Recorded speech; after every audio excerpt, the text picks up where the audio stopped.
Bakit may mga taong pinagtatawanan kami mga Bisaya kung nagsasalita ng Tagalog? Dahil ba puntong Bisaya kami? Bakit?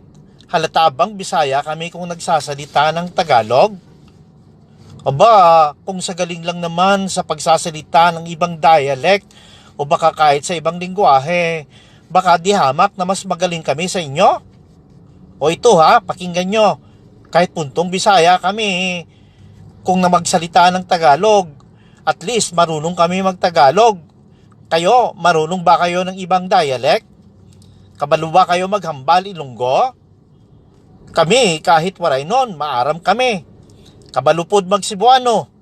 Minsan, katataw magtaram ng Bicol nun, o Minasbate.